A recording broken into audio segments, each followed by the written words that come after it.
isso que a gente veio conversar um pouco hoje. Eu queria trazer para vocês, porque muitas vezes quando a gente fala em ciência, o pessoal pensa que é um negócio frio, afastado da população, e cada vez mais a gente precisa trazer isso para junto da gente. Foi Kardec que disse, né, Sandra, que fé raciocinada é só aquela que enfrenta a razão em todas as épocas da humanidade. Então, são chegados os tempos que a ciência está dando as mãos à espiritualidade. Aquele capítulo, o primeiro capítulo que Kardec fala, já no Evangelho segundo o Espiritismo, da aliança do Espiritismo com a ciência, nós temos visto isso acontecendo, estamos trabalhando, vários cientistas trabalhando arduamente para que isso venha acontecendo e cada vez mais no mundo inteiro. Marcela, tudo bem? Tudo jóia? Nos diferentes lugares do nosso planeta existem pessoas que estão trabalhando para não assim provar intencionalmente, mas usar a ciência como método para que a gente possa realmente verificar, né, a sobrevivência da consciência após a morte. E é isso, sobre isso. São poucos de dados. Hoje, normalmente, vou ficar aqui para a câmera, né? Você tá fugindo. Normalmente, obrigado, querido. Normalmente eu não trago slide aqui para a gente bater um papo, fazer mais solto, psicologia, né? Mas hoje eu vou querer, já me convidaram para falar hoje sobre reencarnação, vida após a morte, e não tinha como não fugir da ciência, né, Sandra? E o que eu não souber, Sandra sabe, né? Então, trazendo primeiro aqui para a gente a definição que Kardec nos traz. Vamos fazer hoje na forma de bate-papo também. Candice, leia para mim, por favor. O que é que fala Kardec no que é o Espiritismo? É uma ciência que trata da natureza, origem e destino dos espíritos, bem como de suas relações com o mundo corporal. Então vamos lá. Kardec não estava trazendo uma religião, certo? Ele estava trazendo uma ciência. E ciência não tem rótulos. Assim, ela transcende qualquer barreira, né? Ela é um método de formação de conhecimento, para testar a validade de um conhecimento. Por exemplo, se eu trouxer aqui uma fita métrica e alguém me disser assim, olha, essa fita métrica aqui, ela é budista, assim, ou ela é espírita, tomou passe, foi no seu Luiz, escutou a palestra de Sandra, ficou encantado com a alegria e com a sabedoria dela, gostou e essa fita métrica se converteu. A partir de hoje, antes de fazer qualquer medição, ela pede licença e faz um Pai Nosso, uma Ave Maria. E assim vai. Antes dela trabalhar, ela vai lá e faz a medição. Vocês diriam que eu estou o quê? No mínimo o quê? Doido. Obrigado. No mínimo, doido, né? Porque a fita métrica ela é algo... Pode ter até marca, né? Porém, ela faz... Olha, tudo bem? Tudo já é mais. E daí ela faz o trabalho dela, independente de qualquer rótulo. Se a gente disser que é de outra marca, não importa. Ela faz o trabalho, tenta medir friamente, exatamente aquilo que o material que ela está medindo. Essa mesa tem 1 metro de largura, 1 metro de comprimento. Então ela faz as avaliações conforme o objeto de estudo se representar. De fato, né? E qual é um dos princípios fundamentais da ciência? Para, eu dizer, além do método que envolve... eu vou chegar aqui, vamos só fazer um exercício bem rápido, né? A gente vê aqui. Eu cheguei aqui, olhei lá de fora, não sei o que é o Seu Luiz. Quando eu entrar aqui, de repente eu chego aqui, vocês não sabem, façam um esforço aí, tá? Para isentar daquilo que vocês já sabem. Quando você chegasse ali e olhasse aqui para dentro, vocês iam dizer que isso aqui é o quê? Auditório de quê? Palestra, estudo. E se eu botasse um caixão do defunto aqui? Funerário. E se ninguém tivesse vendo o que é isso aqui, por exemplo, essa parte daqui, olhasse e só visse esse pedaço? Galpão, alguém esperando dinheiro, né? Recurso, um atendimento, médico, etc. Todo mundo ia começar a fazer hipótese. O quê? Hipótese com aquele monte de água ali. O pessoal podia pensar outras coisas também, né? Assim. Oi? Macumba. Poderia pensar o seguinte, está faltando água em casa, né? Todo mundo trouxe sua água para beber. A gente levantaria uma hipótese. Aí o que é que a gente faria? Entrasse, peraí, eu quero saber o que é isso. Sou curioso. Quero entrar ali e saber o que está acontecendo. E o que é que a pessoa faria aqui? Entraria e faria o quê? Observação. E observar o fenômeno. Olhar, ver se é aquilo mesmo, se faz sentido. E depois de observar o fenômeno, ela ia dizer o quê? Ela tirar as conclusões dela, as teorias, as ideias, e ter as hipóteses dela. Tudo bem, está cheio de cientista aqui, o seu negócio não fica não. E ela ia chegar e tirar as conclusões e ia para casa. Olha, existe um centro espírita, pessoal que estuda espiritismo, sobrevivência da vida após a morte, etc, etc. Aí, se a pessoa fosse curiosa mesmo, e ela dissesse assim, será que esse povo está tudo iludido? Assim, né? Será que eles estão todos enganados ali? Se ela quiser, eu quero saber se de fato a vida sobrevive. O que é que ela ia fazer? Perguntar.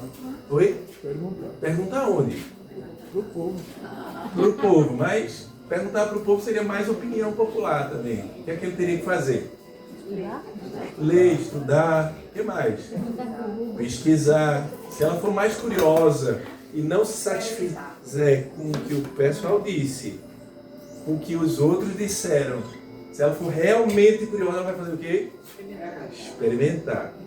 Vai lá, quer saber, quer verificar, vai fazer um monte de coisa para saber se tudo aquilo é verdade mesmo, sabe? E é fundamental que a gente faça isso, porque eu não, assim, até entendo psicologicamente os mecanismos, mas racionalmente eu escuto algumas pessoas, reportagens no YouTube, ex-espírita. Eu digo, caramba, como é que é possível? Né? O indivíduo estava acabado, chegou do centro espírita, todo estrupiado da alma, do corpo, perdeu a família, cheio de problemas, morreu parente, aconteceu não sei o que, é assim que a gente chega no centro espírita, né? A gente chega várias vezes. Quem chegou aqui por amor apenas, diz assim, eu sou um espírito nobre, não tenho dores, está tudo certo. Alguém chegou assim? Ou só eu cheguei estrupiado, não é possível? Mas alguém, Sandrinha. Alguém chegou. Alguém que é tão nobre que não quer dizer. É verdade. Pronto. Alguém chegou sem dor. Certo?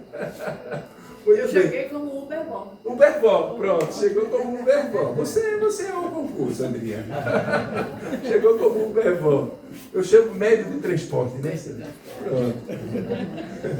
Então, é fundamental que a gente, quando eu vejo o ex-espírito, eu entendo psicologicamente, mas racionalmente eu não consigo entender.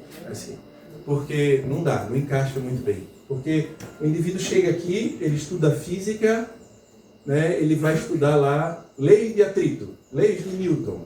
Ele diz assim, ele vai estudar inércia. Um corpo está parado desde que um outro exerce uma força e ele se movimente, por exemplo. Né? Aí ele estuda, faz a prova, acerta, entende, ou entende, sei lá, a lei da gravitação universal. Né? Vai lá que os corpos, todo corpo, se eu soltar aqui, ele vai para o chão.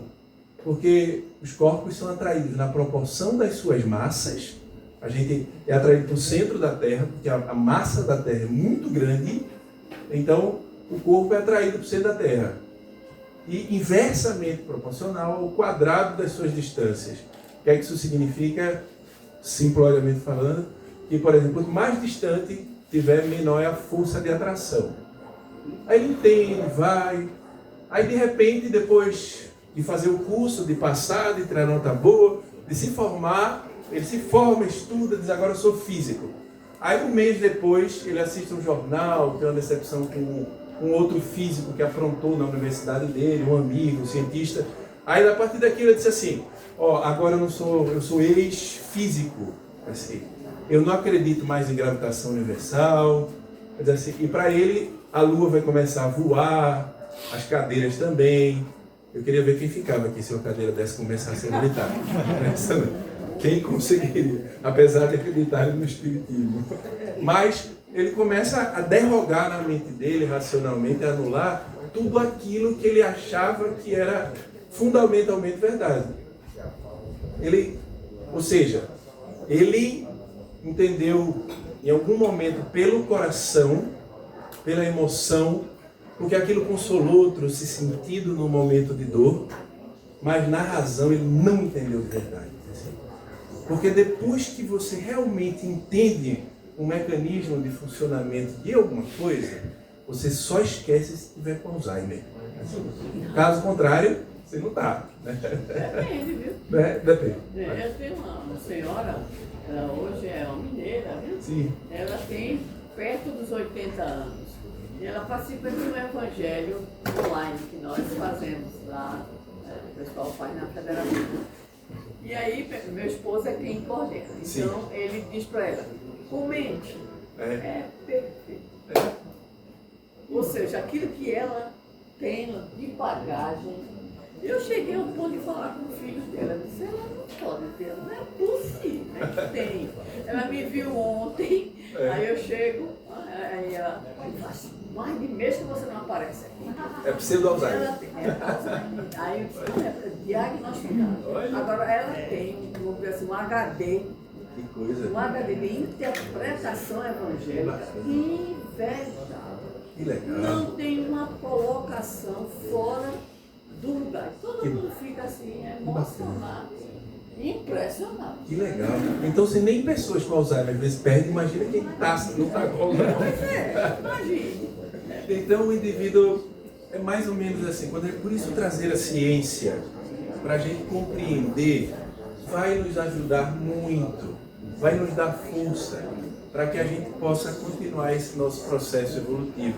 Para entender que, por exemplo, Otávio, vocês podem sair daqui e vão me encontrar em algum lugar, eu vou cometer minhas falhas como professor, na família, eu vou ter meus erros, minhas limitações, não vou saber um monte de coisa, né? Vocês olham e dizem assim, agora eu não vou deixar de ser espírito, porque Otávio eu não sou tal coisa. Uma vez eu estava num local, muitos anos atrás, antes de começar a fazer terapia, eu era bem tímido, eu não falava.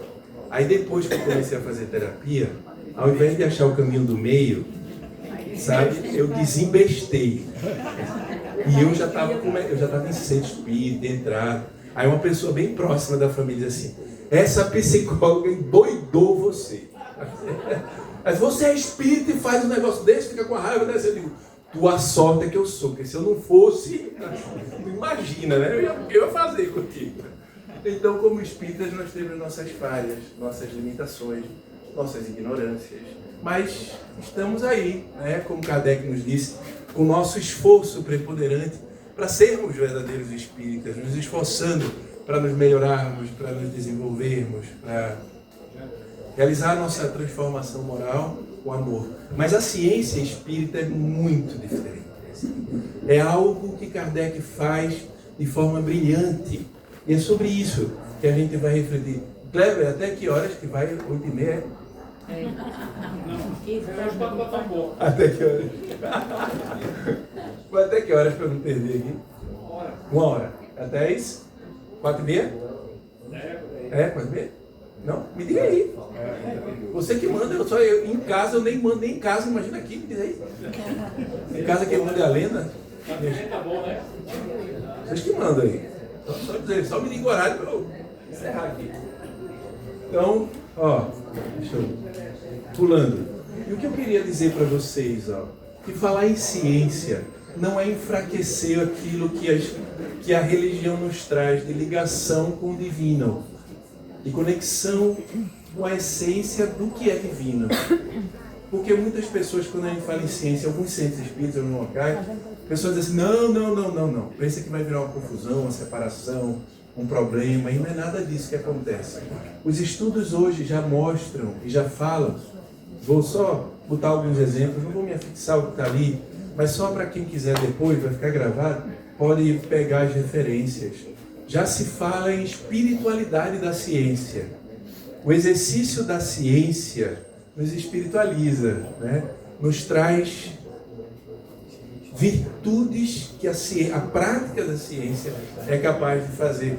tão forte quanto o processo religioso. Aliás, em alguns casos, mais forte, porque enquanto muitas vezes algumas pessoas se ligam à religião por ritual e vão para casa e esquecem, deixa para lá, eu sou só espírita quando eu chego de centro espírita, sou só católico quando eu estou na missa, esqueço por demais, né? A prática da ciência, do exercício da gente buscar conhecer, traz alguns processos de virtudes, de bem-estar, de vontade para aprender, de vontade para conhecer, de vontade de ler, de vontade de ter sentido pela vida. Porque tudo isso, por exemplo, a neurociência nos mostra que quando a gente está aprendendo uma língua nova, por exemplo, a gente reduz a chance de ter Parkinson, Alzheimer, outras demências, outras formas neurodegenerativas, e a gente passa a ter mais sentido, a gente passa a se colocar melhor profissionalmente, a gente se desenvolve, a gente busca evoluir, tudo aquilo que nos é estimulado através dessa doutrina tão maravilhosa que é o Espiritismo. E, olha o que Kardec fez para fundamentar. Hoje é para falar da vida após a morte, da vida além da vida. Kardec nos traz diversas obras. Durante o ano de 1858 até 1869, Kardec faz ele desenvolve experimentos, buscas, observações profundas com pessoas dos mais diversos campos do nosso planeta. E está tudo aqui, ó, nessas obras, que infelizmente fizeram um negócio. Eu acho que foi bom, mas do ponto de vista científico, é um detalhe que faz uma diferença enorme. Quando vocês leem aqui do lado azul, como é o nome desse jornal? Revista Espírita. Mas quando a gente lê do outro lado, qual é o nome desse jornal? Jornal de Estudos Psicológicos. Exatamente, Marcelo. Então, percebe que só no momento de traduzir o que era o Espiritismo originalmente, a gente já comete uma falha. E frequentemente, nos próprios centros espíritas, às vezes as pessoas pensam assim, ninguém quer ir num psicólogo fazer autoconhecimento, terapia, diz que não precisa, que não é necessário, sabe? Mas Kardec começa o Espiritismo desenvolvendo as bases da ciência psicológica. Ele faz essas publicações até 1869. Em 79, 10 anos depois, Wundt, em Leipzig, na Alemanha, monta o primeiro laboratório de psicologia experimental, 10 anos depois. Ele chama o jornal dele de Jornal de Estudos Filosóficos, que Kardec já tinha dado estudos psicológicos. Então, veja, aquilo que Kardec nos traz, a ciência psicológica, desde esse marco até os tempos atuais, vem trabalhando o mais intensamente possível. Então, muito bom irmos aos centros espíritas, às igrejas, mas trabalhar o autoconhecimento não sou eu que estou falando. Questão 919 do Livro dos Espíritos. Quem lembra para mim? Quem vai lembrar aqui? Qual o meio prático? A Sandra lembra. A Sandra, nossa, Sandra não vale. Sandra, sabe naquela brincadeira que você diz assim, ó, você não vale, você é café com leite. Assim, que Kardec pega, qual o meio prático mais eficaz da gente se melhorar nessa vida, resistir às tentações? E a resposta dos Espíritos é, um sábio da antiguidade já falou disse, conhece-te a ti mesmo. E acho que é Santo Agostinho, né, Sandra? Ou São Luís? Não, Santo Agostinho vai refletindo. E a gente pensa que é Sócrates, mas vem bem antes, né, de mitologia grega. Os grandes sábios sempre souberam a importância da gente viajar para dentro. E antes da gente falar da vida além da morte, o que sobrevive além da morte do corpo físico é o que está aqui dentro, aquilo que nós somos em essência. Vocês lembram, quem leu Nosso Lar, o livro Nosso Lar? Leram? No começo, André Luiz fala o seguinte, que ele fez, quem assistiu o filme no cinema? Pronto. Como é que foi o umbral de André Luiz? Foi punk, né? Como diz a juventude, foi punk, né? Complicada. Vocês sabem quantos pacientes ele tinha atendido de graça? 6.000 pacientes. De graça não. De graça. 6.000. No filme só um lembra. É aquela senhora. Mas no livro, vamos lá no livro, pesquisa, logo no comecinho, ele tinha 6.000 pacientes gratuitamente. O que é que isso significa? Caridade só por fora não resolve. É assim. Eu posso passar a vida fazendo um movimento autônomo, automático, no piloto automático, se eu não estiver incorporando aquilo aqui dentro do meu coração, a minha essência. E não é se flagelando, se negando, como muitas pessoas acham que deve fazer, pagando penitência, falando mal de si, sabe? Não é nada disso. É pelo contrário. É através de amor, muito amor. E não é amor só ao outro, é amor a si. Se perdoando pelas suas falhas, né? Se compreendendo nos momentos difíceis.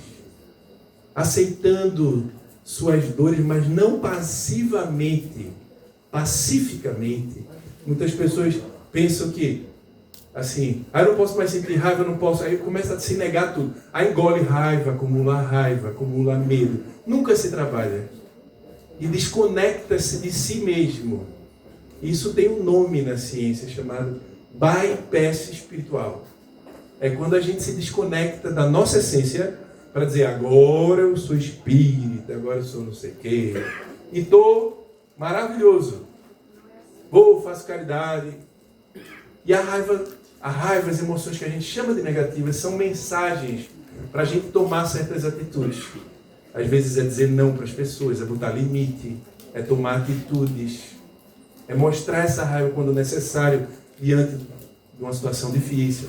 Se uma criança estiver botando o dedo ali na tomada, e uma mãe que estiver olhando, assistindo a palestra, a criança está engateando, vai ali, ó.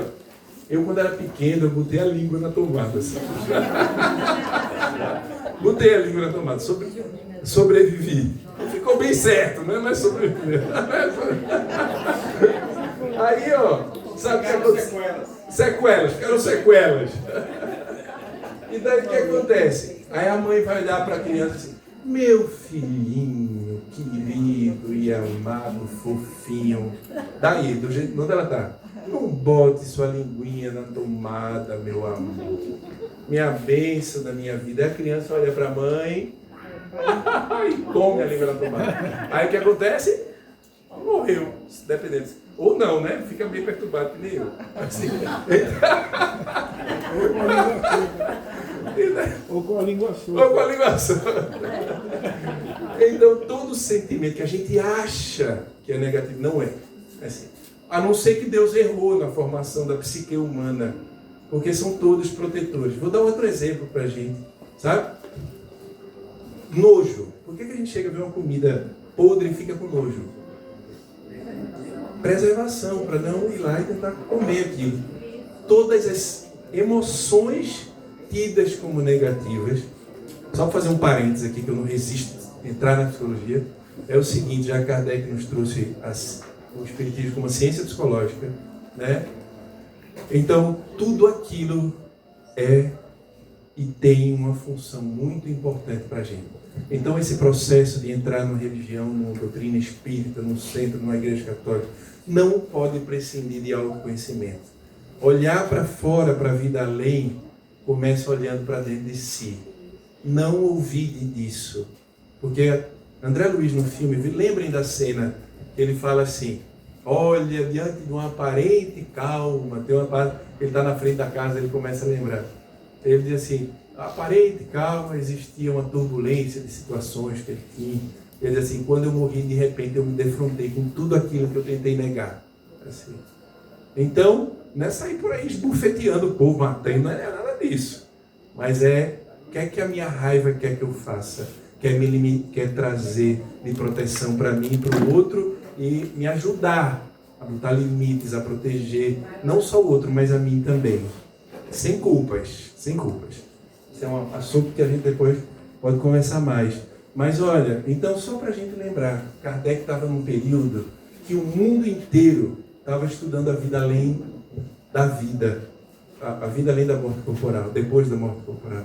Vários jornais, no mundo inteiro, contemporâneos de Kardec, lançaram em vários países A Luz da Verdade, por exemplo, né? Lançaram tantos outros. Oi, querido. Alguém aí tem uma Tucson branca de placa 5990? Pode doar pra gente, se quiser. Essa?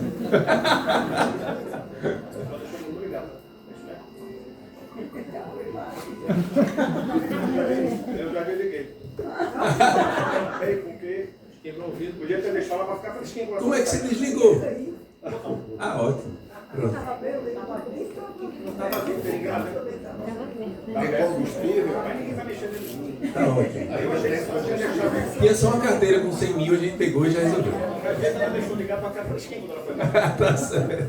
Ou correr, né? Se tiver alguma manifestação espiritual, ela sai correndo mais rápido. Muito bem. Então, na época de Kardec, vários jornais publicando, né? Trabalhando nisso. Não foi só Kardec. Vejam, ali, ó. E existe uma sociedade internacional para a preservação de periódicos espiritualistas. Olha que bonito. E Kardec, Jornal de Estudos Psicológicos. E nossos queridos, que nós deixamos assim, ó, para lá, porque quando a gente vai comprar tem mais de 500 páginas. Aí o povo sai correndo. É mais fácil ficar no YouTube, na internet, no WhatsApp. E sai correndo, porque são 12 volumes de 500 e tantas páginas. Ó, beleza, a gente sai, ó. Pica a mula, como diz no senso comum. E ó, Banner of Light, tantos jornais científicos hoje, naquela época, nascia naquele período o que a gente chama de espiritualismo moderno. O mundo inteiro estava acordando, eles estavam cansados, sabe do quê? Sabe a mesma coisa que a Revolução Científica fez com relação à Idade Média? No século XVII, os cientistas disseram assim, chega, cansamos de a igreja dominar o pensamento e dizer o que é a verdade. Aí sabe o que os cientistas fizeram? Estabeleceram o método científico, criaram a ciência. Tudo aquilo que a gente conhece hoje foi graças a esse movimento maravilhoso. Só que eles disseram assim, não quer saber mais de Deus, mais de nada. Porque um Deus que mata, um Deus que pune, um Deus que faz o que fizeram na Idade Média, chega, ninguém quer mais saber. Mas, ó, século XVII.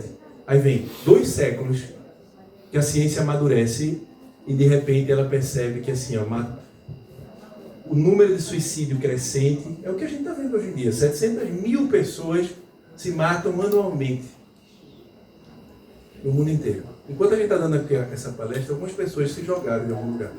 Esses dias me chamaram no Natal, dizendo que estava para fazer um trabalho aqui nos condomínios. Como? Condomínio? Isso dá confusão, briga. Eu disse, eu digo, do quê? Vamos fazer uns trabalhos de espiritualidade nos condomínios. Por quê? Eu digo, não, porque o povo está se matando. Assim, tal condomínio, fulano se jogou, fulano. Eu digo, que é isso?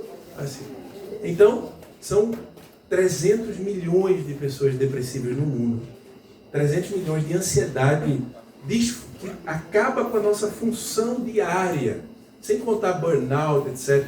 São mais de 1 bilhão de pessoas diagnosticadas. Imagina aquelas que não estão diagnosticadas. Ou se a gente for contar a autoestima muito baixa, aí complica. Não sei quanto de nós vamos nos salvar. Mas olha, os cientistas disseram assim, não está dando certo, assim, não estamos dando conta de resolver o problema da humanidade com uma ciência ateísta. Assim, a gente precisa de um novo caminho. E daí eles se mobilizam, Kardec se mobiliza na França, outros tantos nos Estados Unidos, outros tantos na Alemanha, em diversos lugares do nosso planeta, até o ponto que, por exemplo, não sei se vocês já ouviram falar nesse homem, ele foi contemporâneo de Darwin. E ele teve a coragem, ele disse assim, Alfred Russel Wallace, ele disse o seguinte, ó, que por todo o ramo da filosofia sofrerá enquanto as forças espirituais não forem investigadas com honestidade e sinceridade e tratadas como constituindo uma parte essencial dos fenômenos da natureza. Wallace, junto com Darwin, eles falaram da evolução das espécies, o que já foi um ribuliço, né, Sandra? Uma confusão. porque a igreja não aceitou muitas escolas, ainda apesar da Idade Média ter passado, século XIX, mas mesmo assim foi difícil. Porque imagina dizer assim, olha, o Lorde Y, X ou Z evoluiu das espécies animais. Nós temos uma raiz ancestral comum. Com macaco, com preá, com ganso, com besouro, com gaiamu, com caramujo, com camarão, que a gente adora comer lá no camarão, etc. Aí o povo diz, como assim? Nós somos o topo da cadeia, podemos fazer o que quiser, destruir, matar, roubar, enganar, conquistar livremente. E daí, de repente, a gente vê que a gente está conectado a tudo. Como assim? Dá uma confusão, né? É um problema grave. Então, o Wallace fala que a gente precisa olhar para isso diferente, com honestidade. E não é só evolução física, existe também essa evolução espiritual. E a evolução do espírito que sobrevive após a morte. Assim, vamos mostrar aqui, ó, não foi só ele. Eu trouxe alguns exemplos para a gente ver. Quando eu escutar alguém dizer assim, eu sou ex-espírita, eu digo, meu amigo, você vai estudar, assim, pelo amor de Deus. Porque não é isso que a ciência está falando. Eu posso até ser, se eu considerar isso uma religião. Tudo bem, aí eu posso dizer assim, estou achando que o espírito é religião, então tá bom, então você é ex-espírito. Eu te entendo. Mas se tu olhar o espiritismo como ciência, princípio, base, e compreender em essência esse movimento, e não foi só de Kardec, eu queria saber se tu tem coragem de sair pela rua dizendo que tu é ex-físico, ex-geógrafo, ex-matemático, assim. Não tem ex-pai, né? Existe ex-marido, ex-mulher, mas ex-pai, ex-mãe não tem, assim. Da mesma forma que não tem mais ex-ciência de ciências já bem fundamentadas. Então, Emanuel Swedenborg, por exemplo, né? Na Suécia, um século antes já de Kardec, já estava trabalhando. Ele trabalhou muito com neuroanatomia e já trabalhou com mecanismos de vida após a morte. Ele falava de espíritos de outros planetas, de pluralidade das existências. Então, quando alguém chega e diz assim, eu sou espírita kardecista, eu digo, meu amigo, qual outro espiritismo que existe? Você conseguiu inventar nessa... É o espiritismo Bai. Bai Fulano. Bai Fulano. Eu sou espírito mesa branca. Eu digo, rapaz, mas pode ser mesa branca, mesa preta, mesa roxa. Não importa a cor da mesa. Assim. Pode ser qualquer cor. Assim. Passa o espiritismo, a cor da mesa, não importa. Né? Se tem mesa, se não tem, só tem cadeira, é importante que seja. Como eu vejo nesse centro tão maravilhoso, com trabalhadores como vocês, se dedicando ao bem, ao estudo, isso é o mais importante. Né? E não os rótulos das cores ou dos nomes. Porque existe uma ciência, uma física só. Existe também uma ciência da espiritualidade. E Kardec deu contribuições super intensas para esse processo. Então vamos ver, ó, outros exemplos. William Crookes estudou, fez os trabalhos de materialização do espírito de Kate King. Tudo que eu estou trazendo para vocês, essas referências, está num site chamado PubMed. PubMed. Todas as publicações científicas da área biomédicas, das ciências médicas, são publicadas lá. Então, quem quiser ficar com dúvida, precisar, eu mostro o link, é só tirar uma foto, pegar, entra lá no PubMed, vocês vão achar esses estudos. Cientistas dos mais diversos países do planeta. Então, William Crookes trabalhou muito com a questão espiritual. E daí aqueles que eu falei para vocês de Wundt, que fez os estudos filosóficos, ele chamou porque não dava, mas Kardec já tinha carimbado Jornal de Estudos Psicológicos.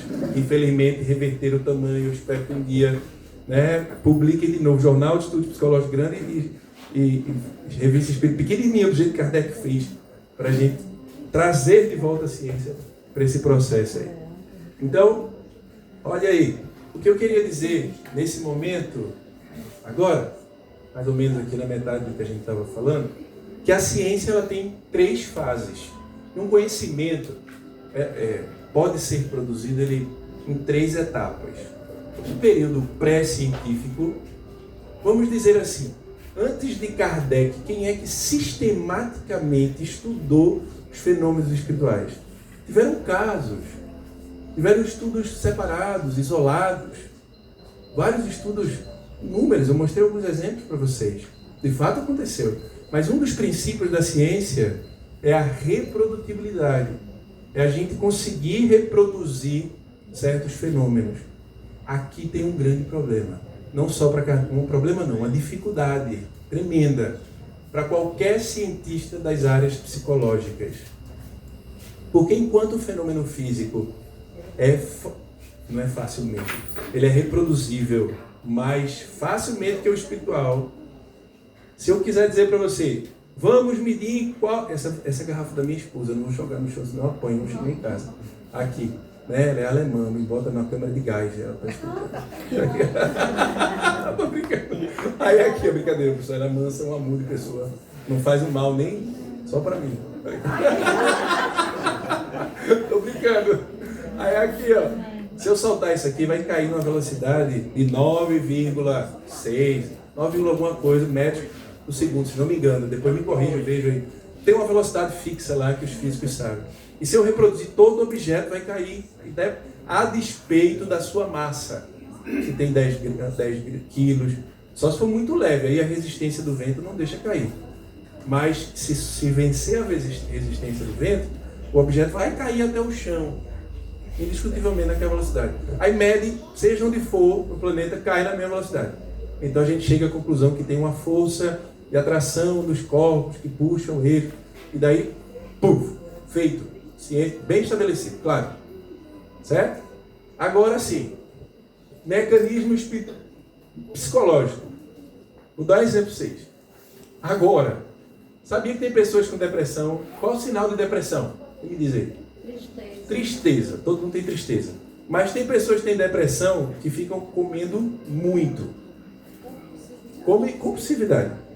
Aí você vai atender um outro paciente com depressão, ele não come. Assim, perde o apetite. Aí você atende um outro paciente assim. Tá bom, então comer é difícil a gente determinar. Oi? Dormir. Tem pessoas que quando estão deprimidas dormem mais que adolescente. Vocês já viram adolescente? Eu tenho filho adolescente. É uma maravilha. Você deixa assim depois da escola, ele acorda só porque o sol de Natal tosta a cabeça dele, né? Você abre a janela assim, ele acorda reclamando, sol quente! A gente adorando o sol maravilhoso. E ele não tem jeito, não acorda. A pessoa deprimida, algumas pessoas dormem muito. Outras não dormem. Aí, e por aí vai. E cada caso é um caso. Alguns deprimidos manifestam mania depois de um tempo. Ficam achando que são donos do mundo, que podem tudo, que vão fazer tudo que é possível. Do ponto de vista psicológico, a gente estabelecer uma regra é muito complicado. Aí imagina, aí Kardec, quem está estudando os espíritos, aí vai se comunicar com o espírito, aí ele chega, não, a vida do lado de cá é maravilhosa, especial, teve fome, honesto, direito, maravilhoso. Aí chega e diz que está tudo bem. Aí chega o outro que passou a mão no dinheiro alheio, etc. Viveu desregradamente, cheio de vício. Aí chega do lado de lá, já sofria aqui, não pense que mudou não. Ele já sofria aqui, só que aqui ele compensava psicologicamente com droga, com bebida, com vícios, sabe? Aí quando chega de lá que tudo se manifesta e ele vai dizer, não, olha, aqui continuou horrível do jeito que era do lado de lá, assim, do lado de cá. Então, aí você diz, peraí, calma aí, a morte é boa ou a morte é ruim? Aí o que é que vocês diriam para mim? Depende.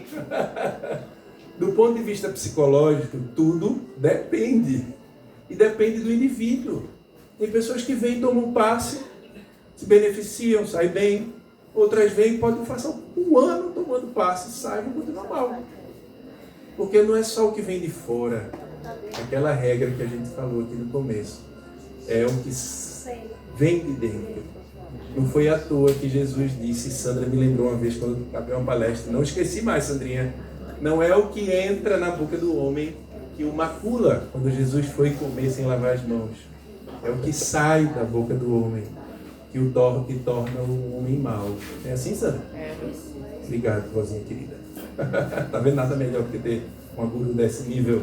Então, veja, do ponto de vista científico, é por isso que a ciência da espiritualidade está mais, assim, encontrou muito mais resistência. A psicologia também encontrou muita resistência. Sabe, na área da psicologia, tem uma área que encontra muito menos resistência. Sabe qual é? A comportamentalista, o behaviorismo. Porque assim com a biologia, assim com um ramo da biologia chamado etologia, que é o estudo do comportamento. Então é mensurável. Você bota um ratinho lá para andar, para tomar alguma coisa, ver o efeito. Você mede quantas vezes, quantos ratos, não sei o quê, quantos animais, quantos bugios. Você vai medindo por fora. Mas a psicologia trabalha com essência interna. Não dá, o ser humano não é camundongo. Não reproduz nem camundongos quando a gente faz testes. Todos se comportam do mesmo jeito. Cada um, embora existam padrões, e a gente vê padrões também nos seres humanos, quando vai para o interior da mente, é aquilo que Joana de Ângeles e a ciência psicológica chama de psicologia profunda, que é aquela que considera o inconsciente, não só os comportamentos observáveis, mas também aquilo que tem na consciência, nos sentimentos, nas emoções de cada um. Já perceberam que algumas pessoas tomam atitude e alguém vai ficar com raiva? Se eu jogar essa garrafa d'água ali, por exemplo, pegar aqui, do nada, sem falar para vocês, vou jogar água fora, algumas pessoas vão dizer, que absurdo, ele está estragando água. Outros vão olhar e vão dizer assim, ah não, aquela água devia estar ruim, ou com gosto ele jogou fora. Cada um interpreta do seu jeito. Mas existem padrões interpretativos dos fenômenos objetivos pela mente humana. Cada um percebe, existem termos para isso. Chama interocepção. Interocepção. É como você percebe de dentro para fora. Sabe? Então, aqui mora o ponto que a ciência da espiritualidade encontra muitas resistências. Mas que, felizmente, elas estão sendo quebradas. Então, existe o período pré-científico, que é o seguinte. O período religioso da formação dos fenômenos. Quando o Kardec estava lá com as mesas girantes, né, Sandra? Lá na França, os outros, o pessoal fazendo brincadeira, os charlatões e tantos outros. E aquilo ainda era um momento pré-científico, porque não existia uma observação mensurável. É mensurável ou pelo menos catalogável, buscado padrões. Mas chegou, Kardec vem e faz o seguinte, ele observa durante 10 anos, cataloga, investiga, trabalha arduamente. E a gente não se dá nem trabalho de ler as obras dele. Ele fez isso com o quê, sabe? Com a caneta tinteira, né, sabe? Sem o WhatsApp, eu acho que é por isso que ele fez. Deve ser por isso. A explicação está nesse sentido. Sem rede social, sem grupo da família. Ele senta em Paris e trabalha assim, arduamente. E se diverte um pouco com a esposa também, que não era de ferro. Né? Ele trabalhava 16 horas por dia. Pois é, vejam que coisa. Está vendo? Então, arduamente, durante esse período. E não foi só durante esse período. Depois, se a gente estudar a vida de Ângeles de Kardec e ver com quem ele se formou, com Pestalozzi, estudar os livros de Pestalozzi e ver quem foi um dos grandes mentores da sua formação. Pode que Pestalozzi tem um livro que a gente sai correndo às vezes. Teve no título do livro, mas o primeiro que eu peguei para ler do Pestalozzi se chamava, sabe o quê? Como Gertrudes educava seus filhos. Como que alguém vai ler o que Pestalozzi mudou esse título? Ok, mas quando você começa a ler, né, é uma coisa assim, encantadora. Assim. Era um homem que falava que, por exemplo, que ele disse, eu não vim ensinar nenhuma ciência, nenhuma arte para os seres humanos, mas eu vim ajudá-los, eu vim trabalhar para que a humanidade, para que os homens pudessem ter acesso à ciência e às artes. Porque só assim o homem se humaniza. Assim. Então, quando a gente diz assim, não quero estudar, não quero saber de arte, de desenvolvimento, de expressão das emoções. Eu estou dizendo assim, eu quero ser um animal, literalmente falando. Eu quero me distanciar dos potenciais divinos que eu herdei do Pai. Eu passo a ser aquele homem dos talentos, que pego meus dons, minhas capacidades e prefiro enterrá-los todos nas redes sociais, nas televisões, de tempo afora, sem nada por fazer, assim, sem dar uma contribuição mais significativa para o mundo. E daí, sabe, nesse período Kardec estabelece isso aqui, ó. Estabelece o início da ciência e espiritualidade e monta o período pró-científico de formação da ciência e da espiritualidade. E o que é que assim Kardec morre e precisava fazer um negócio? Reprodutibilidade. Para que tudo que ele fez, que ele chama desse nascimento da ciência, ele mesmo falava, quem leu as revistas espíritas, no primeiro volume, ele dizia que a ciência espírita não está pronta, está só começando. Ele já sabia, é um homem de uma racionalidade, de um conhecimento, de um bom senso tão fantástico, que Camille Flammarion, no túmulo da morte de Kardec, chama aquele homem de bom senso encarnado. Assim. Então, ele sabia que precisava vir a ciência do século XX até hoje. Desenvolver estudos e mais estudos. Eu gostaria de mostrar, nos minutos que nos restam, alguns exemplos para vocês. Por exemplo, quantos não foram cientistas? O professor Ian Stevenson, na Universidade da Virgínia, colecionou milhares de casos. Mais de 5 décadas estudando a espiritualidade, a reencarnação. As crianças, bem lembrado por isso, obrigado. As crianças que se lembravam de vidas passadas. E ele e sua equipe de estudo, de pesquisa, os estudantes, os mestrandos, doutorandos e os pesquisadores, indo nos locais, tentando validar, ver se era aquele mesmo, e vendo que batiam marcas do corpo, batiam com o que a criança falava, eles verificavam em diversos locais, no Sri Lanka, nos Estados Unidos, no Brasil, na Índia. Então a ciência da espiritualidade está avançando, graças a grandes homens que dedicaram a sua vida a desenvolver isso que nos consola hoje. Lembro muito bem, aos 19 anos, quando, antes de iniciar a faculdade de biologia, antes de estudar psicologia, eu estava naquela crise de adolescente. E agradeço até hoje, imensamente, eu lembro de um amigo que disse assim para mim, de Jair, nunca mais eu esqueci o nome dele, nunca mais eu vi depois de um tempo, mas que ele disse, Otávio, vamos lá num grupo de jovens. E eu, fazer o quê, rapaz? Embora, vamos lá conhecer. E era um grupo de jovens espíritas. E naquele dia, nunca mais eu, assim, defeitos e falhas e erros diários. Não vou ser hipócrita, porque eu tenho minhas falhas.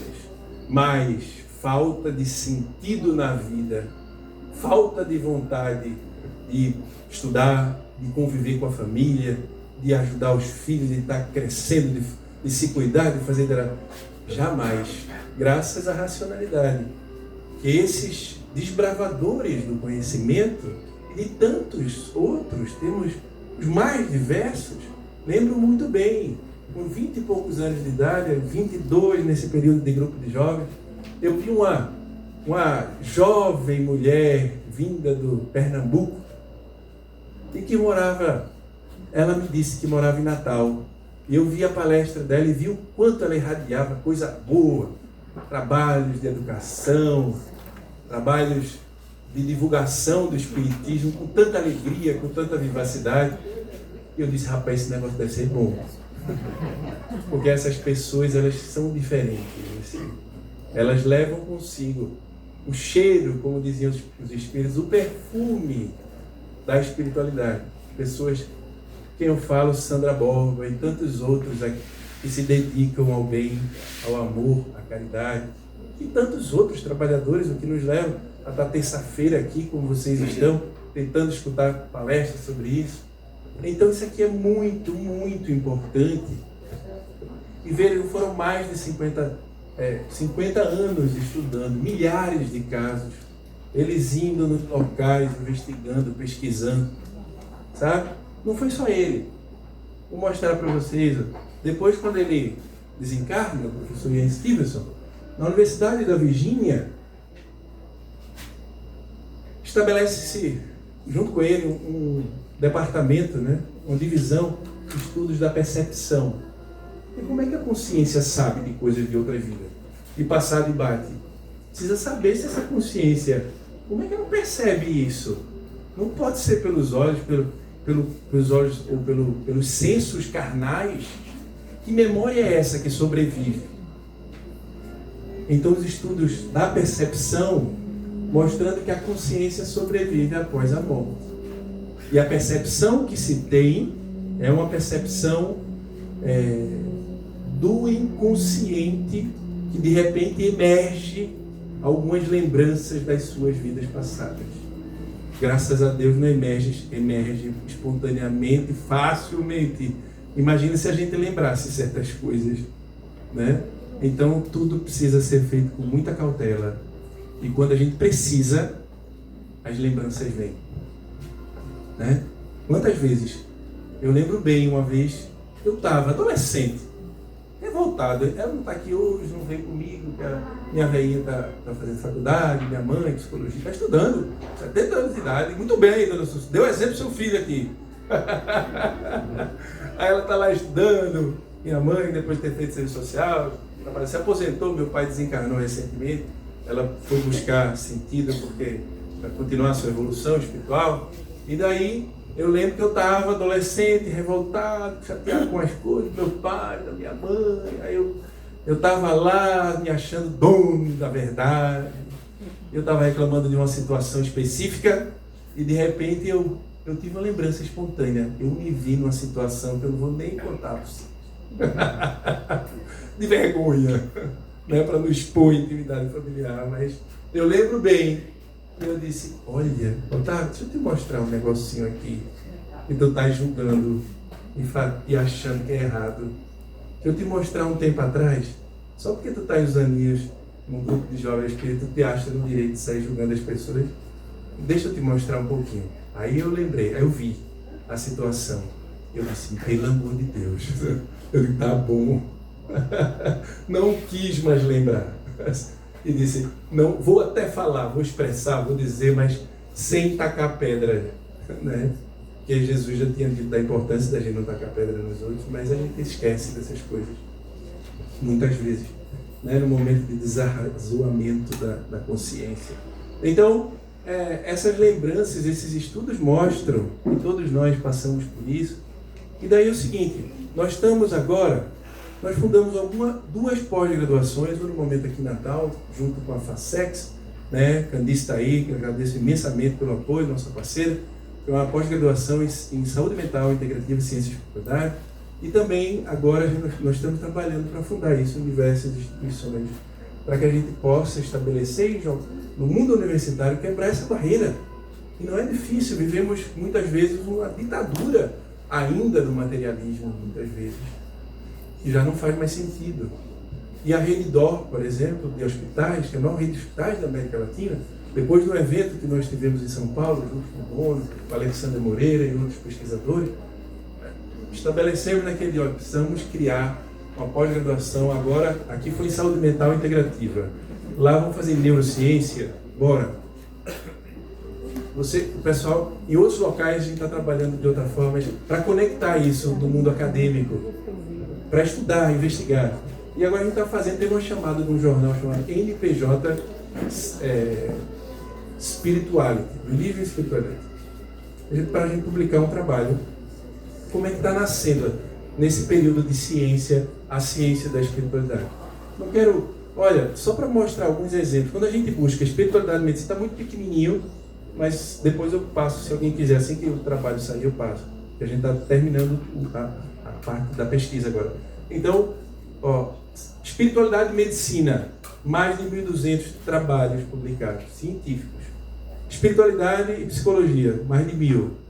E assim você vai, em diversas áreas. Espiritualidade e enfermagem, cardiologia, alguns menos, epigenética, né? E tantos outros, um pouco menos. Mas no mundo inteiro, o que nós vimos foi mais de 30.000 trabalhos científicos publicados na atualidade, falando da vida espiritual.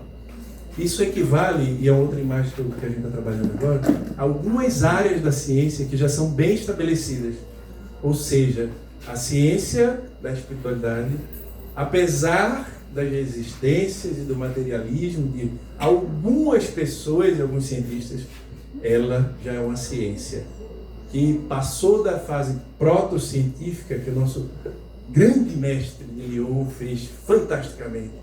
E agora, como ele disse, a ciência está fincando seus pés e amadurecendo essa ciência, testando das mais diversas formas, só para mostrar, em diversos lugares do planeta, que cada país tem uns números, está muito pequenininho, mas um número de publicações, só para vocês verem, no mundo inteiro,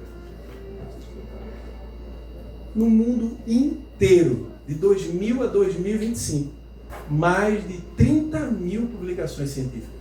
Só no PubMed, que é onde, por exemplo, Watson e Crick, em 1953, publicaram a estrutura do DNA. Os remédios, os grandes remédios que a gente usa para o Covid e para qualquer outra área aí, da medicina, são publicados lá no PubMed, nos melhores jornais. E a ciência da espiritualidade, por exemplo, vou citar um exemplo, New England Journal of Medicine, que é um jornal, um dos maiores da ciência, fala da importância da espiritualidade e da compaixão no atendimento médico. E eu atendo algumas pessoas que dizem assim para mim, Otávio, quando eu vou no médico ele tem 2 minutos para mim. Eu digo, meu Deus, está faltando espiritualidade nesse atendimento, está faltando compaixão. O paciente sai pior do que entrou. O médico olhou nem na cara dele, né? Então, na área, isso aqui só na área médica, na área biomédica, etc. e afins, trabalhos publicados em mais diversos lugares do planeta. Olha, gente, são capítulos de livros, revisões, dissertações, editoriais, letters, que a gente chama, né, que são letters to editor, cartas, como que na época de Kardec ele compilou lá, vários artigos originais, principalmente os mais sobre OBE, que é Out of Body Experiences, experiências de saída do corpo, experiências sobre reencarnação, estudos sobre mediunidade, experiências sobre NDE, Near Death Experience, experiências de quase morte, né? As mais diversas formas, desde artigos, dissertações, teses, aquilo que antes se dizia estudar espiritualidade é coisa de gente tosca, o que está sendo revelado que o tosco é o que não estuda, porque ele ignora um dos princípios e das leis que regem o universo, que é o princípio e a lei espiritual que Kardec tão fantasticamente nos trouxe. Então, ó, só para a gente ver o que mais, isso aqui é um mapa de palavras que resume um pouco, esquece do resto, foca aqui, que é o seguinte, consciência, quando a gente procura estudar esses fenômenos espirituais, o que mais aparece como palavra é o termo consciência. E onde que estão escritas as leis de Deus, perguntou Kardec? Na consciência. Então é a ciência chegando mais próximo de Deus, ao estudar o ser humano, ao estudar a mente humana, a nos estudar. E nós, ao nos aproximarmos mais dessa consciência humana, nós vamos vendo que, como nos disse Freud na primeira força da psicologia, que é a psicanálise, nós só aqui agora, nós somos só um pedacinho da consciência. O resto Freud não falou isso. Depois Jung foi trazendo, foi evoluindo essa ideia. Ele chamou de inconsciente coletivo, arquétipos, ideias novas que a gente traz para a gente. E hoje, ó, o que é que a espiritualidade está nos trazendo, só para mostrar para vocês, um exemplo apenas para a gente chegar ao nosso fim. Olha, pessoas que quase morrem, durante uma parada cardíaca, durante uma cirurgia, um parto, um eletrochoque, elas... Isso aqui está no jornal do PubMed, depois pesquisem. Olha o que faz o espírito. Eu achei essa imagem nesse estudo sobre perspectivas neurocientíficas da experiência de quase morte. Eu digo, os cientistas mostrando aquilo que quem tem um microscópio psicológico, como os médiums, conseguem ver em muitas situações. Mostrando, está lá, publicado. Então, devido ao tempo, olha o que acontece. Vários mecanismos de estudo, ó. Os cientistas mostram, tem uma região do cérebro chamada temporoparietal. Foram tratar um paciente com epilepsia. E quando eles estimularam essa região, aumentando a dose, não mataram o paciente, não. Uma dose fisiológica, ainda terapêutica. O paciente saía do corpo. Saía do corpo, agora é expulso, mas eu vou... Saía do corpo. E ele, no finalzinho, já tendo ela, senão eu apoio em casa, viu? Assim, e daí, ó, estimulando a região temporoparietal, o paciente saía do corpo e conseguia ver coisas de outras regiões. Casos de pacientes, por exemplo, que chegaram no consultório, na UTI, tiveram experiência quase morta usando uma prótese, aí, tubado, o tempo passa, a enfermeira que tirou a prótese dele, botou no outro quarto, chega por ali, e daí diz, ele, quando volta, quer a prótese dele, para comer, para falar, ele sente falta, cadê minha prótese? E a enfermeira não estava, ninguém sabia onde ele estava, disse, não, ó, enfermeira tal, vestida assim, assim, assado, foi em tal sala, botou em tal gaveta, vai lá e pegue. Ele foi lá, pegou, tirou, e o pessoal publicaram casos de experiências de quase morte. Então a consciência, né, ela sobrevive. Era uma reportagem de jornal que eu ia querer mostrar para vocês. Deixa eu ver aqui, fechou rapidamente. Mas, ó, o pessoal pega ketamina. Ketamina é uma substância anestésica. Muitas pessoas, ao receberem ketamina, elas bloqueiam um receptor, esse aqui, ó, chamado NMDA. É o receptor mais excitatório do nosso cérebro. E o indivíduo se desloca, sai do corpo. Então, experimentos laboratoriais mostrando a sobrevivência da consciência após a morte. Então, não foi à toa, para finalizarmos, que o nosso grande mestre, vou botar aqui, ó, só para vocês verem, rapidamente, ó, universidades como Harvard estão estabelecendo escolas da divindade para estudar a espiritualidade. As maiores universidades do mundo. Escolas como Stanford, fazendo programas de bem-estar espiritual. Os programas aí que a gente está trabalhando também, de experiências espirituais em neurociência, aqui no IDOR, que eu falo para vocês, aqui em Natal, de Saúde Mental Integrativa, Ciência e Espiritualidade. E para finalizar, eu gostaria de finalizar com esse texto de Allan Kardec. Porque além de um grande cientista, parece que esse homem tinha um dom da previsão. E daí eu vou pedir para minha queridíssima Sandra Borba finalizar.